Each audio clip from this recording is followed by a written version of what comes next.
to my knowledge, the problem is that the timelines converge on that point in time.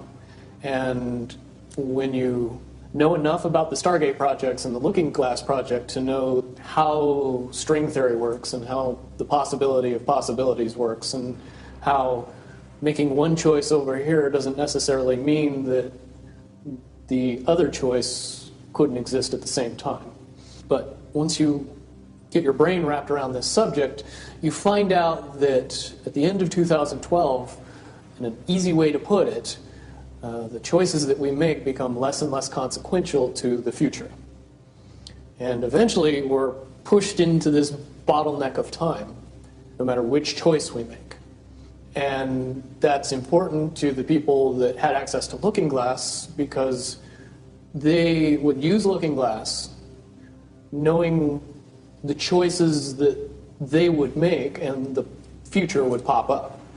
The big mistake was coming up with the possibility of future. And when we started using a computer to say, well, if we make this choice, it's 79% possible that this scenario happens, and 23% are possible, or whatever, I'm using round numbers, that this scenario would happen.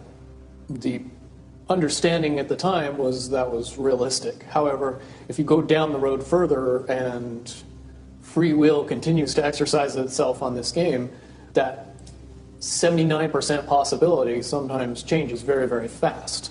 But if you look at the situation in a point of time, it seems very realistic that that's the greatest possibility.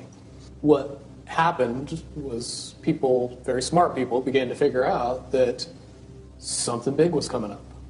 Something that made it so all the possibilities of all the future scenarios of any choice, any possibility that was fed in and observed through the Looking Glass inherently ended up in the same future. And no decision, no possibility changed past a certain point.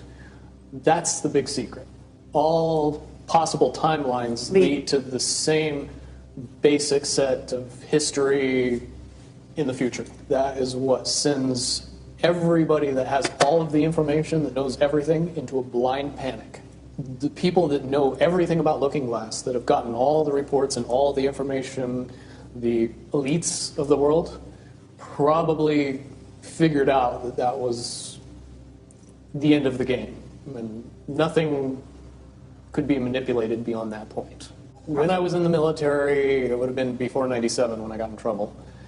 One of my particular areas that I was amazingly intuitive about is problem solving / mission planning, or more specifically, taking a bad mission and fixing it. Certainly knowing how string theory and possible futures works makes it so you can work your mind very quickly to see the reality of what's happening and decide what decisions need to be made to change it for a particular outcome. At a certain point, after they're done hearing the computer tell them, this is what's going to happen over and over and over and over again, all they become focused on is, how do we fix it? What I do know is that I was called in and asked to solve this problem, this timeline contraction problem. And I eventually did my due diligence and did all the investigating and basically only had one piece of information, and that was reinforcement. The computer's right. The timelines will contract down to some inevitable thing. There is an inevitable event. It's been forecast, it's been predicted, it's been fed to us in a slop trough of what they want us to believe will happen. They don't actually have control over what happens. They only have control over the reaction, and it seems that no matter what they try to do to cause their desired reaction, it's going to have an opposite effect. Basically what we're experiencing right now is two master chess players sitting at the board. And one of them looks down at the board and sees that he's in checkmate in 7 moves. And he looks across at his opponent, and he knows that his opponent sees it too, so there's no getting out of it. So at this point, the loser can only prolong the game. Both players know the game is over. It's only a matter of time before he does this, and then you're forced to do this, and then he's forced to do this, and eventually checkmate. We, as a race, if we could understand that the game is over, that based on the rules of the game, the bad guys have already lost, the good guys have already won. Yes, there's moves left on the table, but those moves are being forced by the player that is going to win.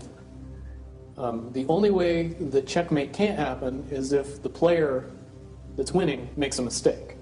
But from all the information that I've gathered, all of the information that's been given, all of the information that's been vetted to me, it seems pretty obvious that the good guy player on the side of the chessboard knows exactly what has to be done to win the game.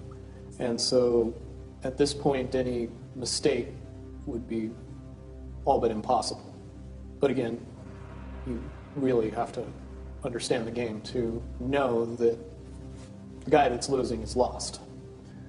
And I'm sure most people sitting watching a chess match between two advanced chess players know the game's over long after the two players know it's over, because they can't see the board and see that there's only 7 moves left.